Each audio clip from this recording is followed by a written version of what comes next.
Well, run us through some of what you're making of the movement we're seeing at the NSE at the moment, and some of the sentiment that's driving things in a context where we've seen the regulator taking control of yet another broker that has failed to meet legal and regulatory obligations.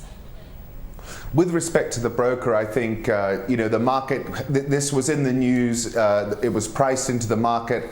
It had been expected for some time. The regulator gave this particular stock brokerage some time to try and agree a transaction where they sold themselves. I think we had a gap of about $1.5 million between the prospective buyer and the sellers, and the regulator got tired of waiting and stepped in. So I think the news was largely in the price. I don't think it's an enormous surprise, and that's why I think the market's been relatively sanguine and continues to trade quite well. Well, let's jump straight into some of the gainers and losers then. I'm going to start on the loser board. I mean, we had Athi Mining yet again falling back 5.3% on Friday. And we've heard news that Sanghi Cement is to build a plant in Kenya costing 8 billion shillings. Could this be as a result of that news, where we've got a new entrant entering a pretty competitive playing field already?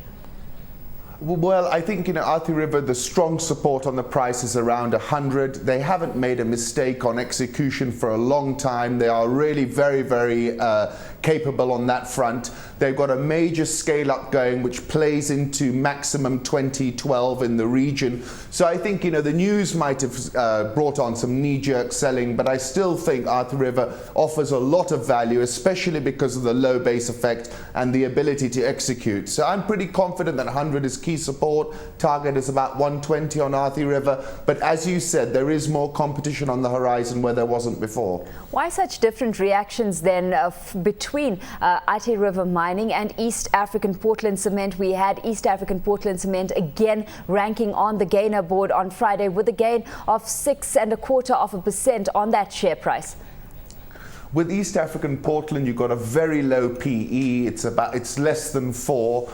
But however, you do note that it trades on very light volumes. We haven't actually established the bona fides of these price moves until we see more shares transact. So it's, this is a thin market, a thinly traded stock, and it can get moved around.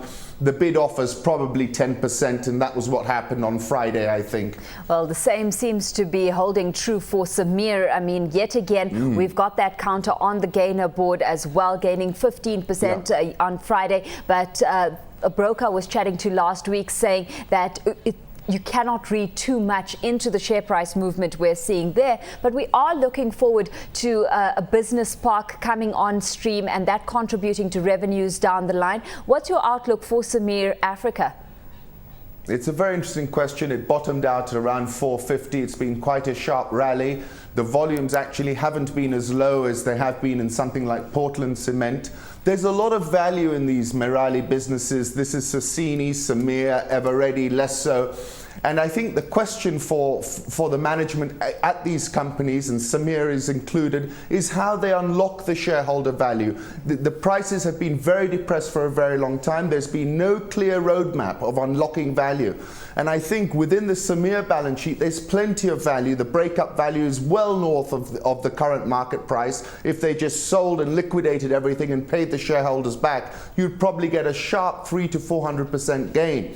That gap is what needs to be narrowed, and that's the question I would put to the management. How are you going about doing that? Because we've been waiting around for a very long time. So the price is very low. There's an opportunity for it to gain, but I think for it to really gain traction, they need to come on board and explain to us how they're going to unlock the value. That seems to be a similar question that needs to be directed towards some of the insurance players in Kenya as well. We know that for a long while these players weren't focused on their core business. They had relied very heavily on investment revenue and earnings from that side of the game. We've got Pan Africa and Jubilee not doing too well over the recent past. What's your outlook for the insurance players? Well, I think, the insurance market's very interesting. There are way too many players. It's a consolidation is well overdue. There is an enormous opportunity. I think a great deal of that opportunity is beyond our borders. I accept your point about relying on investment gains at the stock exchange, which is something they could not rely on for the last 2 years. There are slight differences between these insurance companies, if I may just point a couple out. Jubilee carries its positions at historic costs, so there's a lot of juice in Jubilee's balance sheet, which can be unlocked when they come round to taking some profits off the table. Kenya Re and Pan-Afric historically have marked their positions up and down. The opportunity is enormous. I personally expect a flight to quality because there are way too many insurance companies. And the question is, everyone is undercutting themselves on the rates they're charging, but at some point the key consideration is, will you get paid in full? And I think that's when these listed companies start to really benefit in that market. Well, we'll be chatting to the Association of Kenya Insurers Chairman Nelson Kuria on Power Lunch later this afternoon. So hopefully he'll be able to unlock some of the development we're yet to see within that space in Kenya.